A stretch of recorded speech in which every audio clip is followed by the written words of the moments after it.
This is RTV6 News at 7, working for you. Tonight, honoring a K-9 officer killed in the line of duty. It's a story that struck a chord among Fishers police and the entire community. Thanks for joining us. I'm Amanda Starantino. And I'm Mark Mullins. The memorial service for K-9 Harley is just wrapping up at Fishers High School. Harley was shot and killed by a suspect during a foot chase last week. Officers from other departments around central Indiana lined the sidewalk outside the gym, and K-9 officers also attended the service with their handlers. Harley's handler, Officer Jared Koopman, was there with his wife and children. He held the American flag, usually presented to the families of fallen officers and veterans.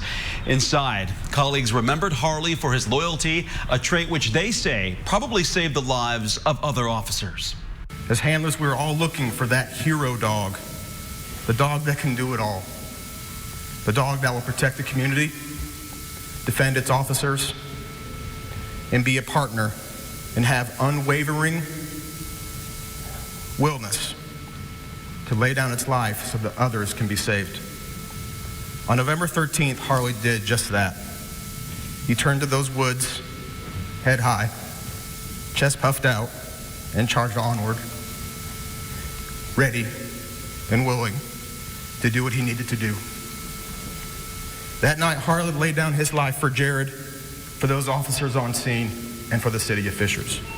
K-9 officer Harley had been with the department since 2015. He was 5 years old. Cloudy this evening, and we're dry for now. Our chance for rain will come up after midnight. You can see the showers are west of the Mississippi. Generally not expecting heavy rainfall, but it will draw in warmer air tomorrow. Look at the warmth stretching into northern portions of Iowa. 57 in Des Moines, 57 in St. Louis. This will come our way tomorrow. We're at 44 degrees right now. I think tomorrow evening temperatures will be in the low to mid 50s, and we'll see those showers through the day. Through the evening hours, steady temperatures. The clouds are in place. They're not going to go anywhere. What does change overnight, the wind will become stronger and gust over 20 miles per hour. A few showers 7 a.m. A lot more shower activity mid to late morning. This is 1 o'clock in the afternoon. Showers then push to the east through the day. Generally, 1/4 inch of rain or less. There are your temperatures tomorrow. They'll peak in the low to mid 50s. Wind gusts over 30 miles per hour. We'll talk about the changes as we head to the weekend coming up. Happening now, Vice President Mike Pence is in town speaking at the Indiana Roof Ballroom. This is a live look at the event. He's the keynote speaker at the Strata Education Network's National Symposium. The Strata Education Network is a nonprofit corporation based in Indianapolis. It helps students transition into college, trade school, or other post-high school educational opportunities. Pence arrived in Indianapolis just before 6 o'clock. He was greeted by a crowd of supporters. His trip to Indy follows bombshell testimony on the Capitol Hill today. Ambassador to the European Union Gordon Sondland told lawmakers that Pence was looped in on the quid pro quo with Ukraine. Pence's office has vigorously denied that claim. And here's another live look at the symposium happening right now. Vice President Pence is set to return to Washington tonight after what's been a full day of travel. He was in Wisconsin before arriving here. State lawmakers are responding to a Call 6 investigation that found dangerous conditions inside Indiana classrooms. Do you feel like teacher safety also needs to be addressed? Well, I think everyone's safety should be addressed. You know, when we look at trauma that students are dealing with at home, when families are dealing with poverty, all of these issues have to be addressed holistically. Senator Eddie Melton says the state legislature needs to look at how to fund more counselors and social and emotional coaches for our schools. Our Call 6 investigation into teachers injured on the job struck a nerve. Hundreds of Indiana educators filled out our survey. One teacher suffered 3 concussions due to being hit, punched, and kicked. Another says a student grabbed and drugged her and that she was sexually assaulted. And another teacher says that she was urinated on by a student. Is there anything that can be done legislatively to address teacher safety when it comes to students? Well, I think that one thing we need to do is focus on social emotional learning and making mental health services for students. The Indiana State Teachers Association is also working on legislation to address teacher safety. Tonight we hear from a 16-year-old boy whose biggest fear in life is whether he will be next to die like 5 of his friends already have. RTV6's Troy Washington telling his story of hope and fate as he fights the battle of his life. Me being in that life, I already knew it came with it. You know, it's like I accepted it, but now me trying to change, I still know. It's like I still got to face the fact that I did what I did. Johnny Alvarado has completed a 180 change in just 1 year. He went from running with the wrong crowd, landing in trouble for gun possession, to connecting with the Intercept program through youth villages. I just kept having a dream of me dying, like me getting murdered.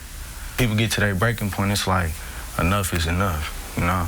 Youth Villages started working with Johnny while he was still here at the Marion County Juvenile Detention Center at a time where he couldn't quite see the light at the end of the tunnel. After working with the Intercept program 3 times a week for 6 months, Alvarado is now off of probation, back in school, and feels more determined than ever to avoid going back to a life of crime. The point of the program is to give teens the tools they need to step away from trouble and towards success. Most of the time, teens and adolescents, they have these skills that need to be developed, and so Johnny had some lagging skills, and so we would work on that so that he could manage disappointment in an age-appropriate way. Working for you in Marion County, Troy Washington, RTV6.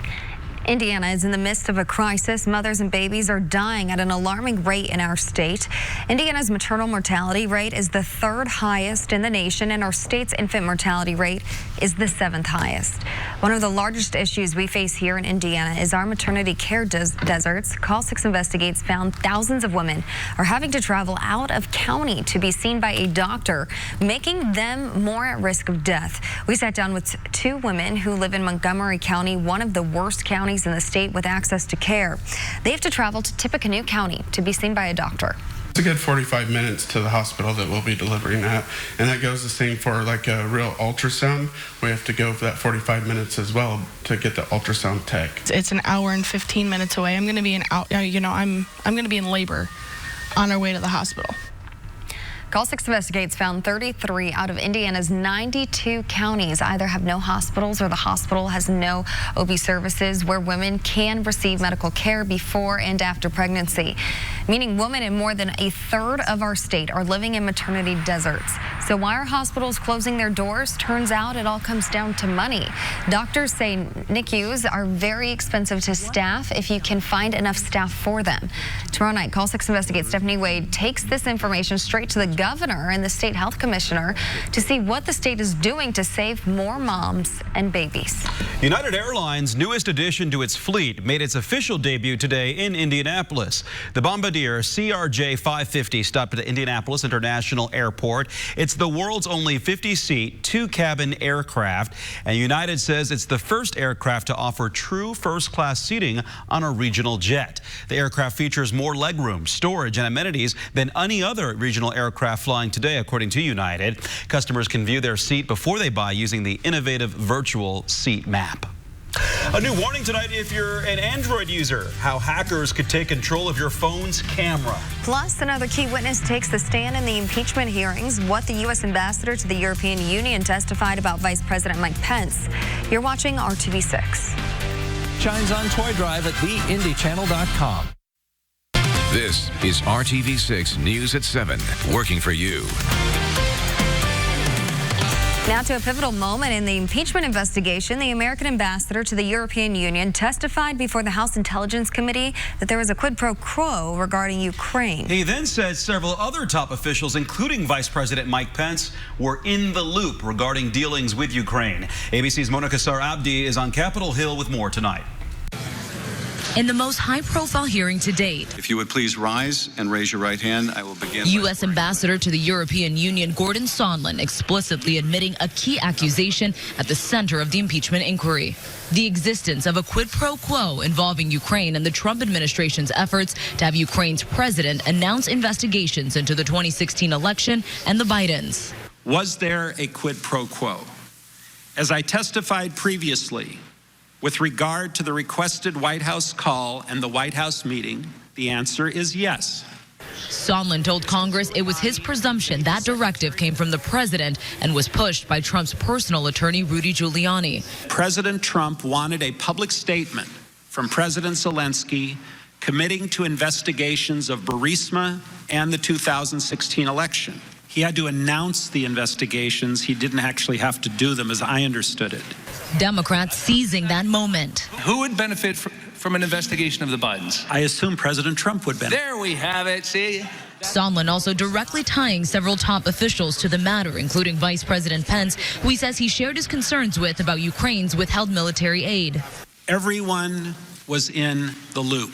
However, the vice president's office denied that, and Republicans in the hearing questioned Sondland's credibility and recent revisions he made to his past testimony. You don't have your notes because you didn't take notes. You don't have a lot of recollections. I mean, this is the trifecta of unreliability. The president this morning reiterated to reporters the specific message he relayed to Sondland. I want nothing. I want nothing. I want no quid pro quo. Tell Zelensky, President Zelensky, to do the right thing. Despite Sondland saying that everyone was in the loop, he, like Ambassador Volker, testified that it was only recently that he made the connection that the Burisma investigation involved the Bidens. Mona Kosar Abdi, ABC News, Capitol Hill. Actor Jussie Smollett is suing the city of Chicago and the city's police department. Smollett's attorney filed a countersuit saying criminal charges against the actor were brought forth in bad faith. In January, Smollett said 2 men attacked him and called him racial slurs. Chicago police investigated the case for weeks. They later said they believe Smollett staged the attack to boost his acting career. He was charged with 16 felony counts, but a prosecutor dropped the charges, saying Smollett forfeited his bail money and completed community service. The city of Chicago sued the actor to recover the $130,000 spent investigating the incident. Smollett's lawyers want the case to go to trial. Coming up here, Uber wants to listen in on your ride, why the company says it's for your own safety. And some showers in our forecast next 24 hours, but what's ahead for the weekend? We'll have those details shortly. You need to know at Martin.com. Dealing with emotional issues and mental illness remains a challenge among African Americans. Government studies indicate anxiety and depression often go untreated due to the shame and stigma associated with those conditions. But Asher Karashi met one woman who is trying to change that through pictures and the written word. It's okay to admit that you are broken. Confronting the fallout of trauma. Dear black boy, it's okay to cry. It's okay to feel. It's okay to hurt. Author Ebony Lewis is speaking directly to young black boys. When you teach boys not to cry, you teach boys not to be vulnerable, it looks like that toughness. It looks like that anger. But in the dark, I'm sure there are so many young men that are letting it out. Lewis started writing the picture book 3 years ago after her cousin took his own life. African Americans are 10% more likely to experience serious psychological distress, according to the Health and Human Services Office. And suicide is the second leading cause of death for black Americans ages 15 to 24. Dear black boy, it's okay to cry. Got it, Jonah? For Kwaku Amel Smith, a Milwaukee-based psychologist, reading the book with his twin 10-year-old boys, Jonah and Noah, was powerful. The one thing that resonated with the both of them was the message that it was okay to be vulnerable. It was okay to show all of your emotions, and in fact, that was a very healthy thing. Lewis says it's time to open a space to talk about pain before it's too late. If we don't have the conversations, then you have men and women who grow up, who have these struggles, and they don't know how to release, and they don't know how to let it out. And then that's where you get, illness and suicide. The book is already being used as a tool for violence prevention groups and adolescent therapists like Aisha Sanders. It's been helpful because it lets them know it's going to be okay. It lets them know that people, they are understood. Yeah, look at that smile. The message says the author is universal, not just for young African American boys. Everyone is affected. We all deal with mental health. No one is exempt. Lessons Smith says even his 9-year-old daughter can benefit from. When it's time for her to mother a young boy, she has that ability to know, hey, this is what we've been taught from the beginning. And as a parent, specifically a black male, you can still learn. It's never too late. Never too late to learn and heal. You can't fix the things you don't reveal. Your peace is your power, and your happiness is your weapon. Your tears are how you heal. Reporting from Milwaukee, I'm Usher Qureshi. Kevin Gregory joins us now with a look at the forecast and another dark day. Gloomy day out there again. A warmer day is on the way. Good. Okay. There is some sunshine in the 7-day forecast. I'm trying to pick up your spirits. Yes, it's working. We can make it here. November, typically a very cloudy month, and that's certainly been true. The showers are west of the Mississippi now. They'll be east of the Wabash River by tomorrow morning. But tonight we're dry in the evening hours. Greatest chance for rain is tomorrow. We'll still have a lingering chance Friday and then again Saturday, which may mix with some snow. I'll show that to you just just a little bit. Tomorrow on the rain intensity scale, we'll be on the low end of that. I think mostly light showers, not expecting much in the way of rain, 1/4 of an inch or less. 54 tomorrow. Warm air is drawn into the state. Rain chance goes up, temperature goes up, and the wind climbs as well. Everything comes down the other way, back into the low 40s as we get to Friday and the weekend. Temperatures really not changing. You watch at 11 o'clock tonight, they'll still be in the 40s. We don't see any real change till they start to climb tomorrow. During the morning hours tomorrow, a few scattered showers. The wind will start to pick up 10 a.m. More widespread rainfall. Some pockets there where it comes down pretty good. 1 o'clock in the afternoon, still scattered showers, but a lot of folks will see at least some rain during the afternoon tomorrow as well. That will slowly start to push off to the east, and the cooler air will flow back in. Love that view. Looking north from Indianapolis, you're looking at Meridian Street there. Rain chances tomorrow climb and are sustained through the afternoon hours. Then they'll diminish as we get to tomorrow night. Your Thursday temperature by noon, 50. Afternoon temperatures, and notice the wind there with the rain. Gusts will be over 30 miles per hour. Temperature of about 54 degrees. The wind gusts over 30.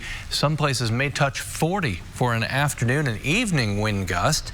Temperatures just above average for this time of year. Friday, temperatures cooler by about 10 degrees in most locations. We'll be in the 40s. Just barely in the 40s north and mid-40s to the south. Friday night football dry. Temperatures in the 30s. The wind will calm down. As you look at your weekend forecast, chance of a rain-snow mix Saturday. Sunday will be dry.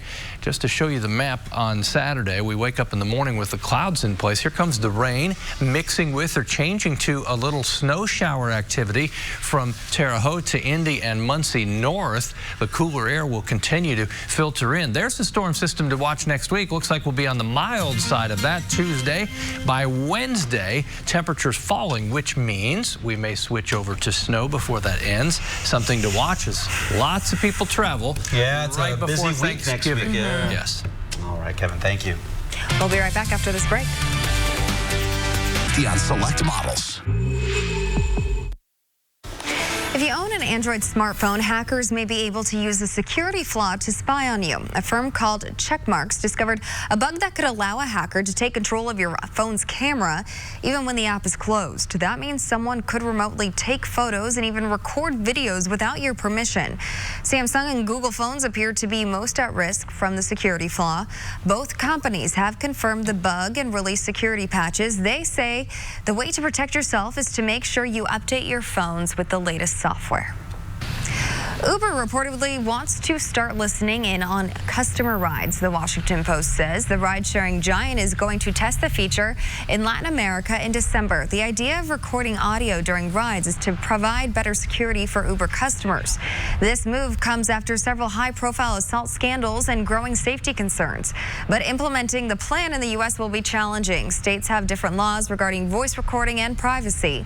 An internal memo viewed by the Post indicates Uber plans to test the feature in the U.S. soon. Sorry, horseradish fans. There's apparently a shortage of the pungent plant worldwide. And because of that, Burger King says its popular zesty onion sauce is in short supply. Today, the restaurant chain announced the sauce might not be available to everyone. Burger King's supplier warned the chain the current sauce stock could be out by early next year. The company is supposedly working on an alternative. We can blame severe weather in the Midwest for this shortage. Horseradish will not be harvested until April of next year.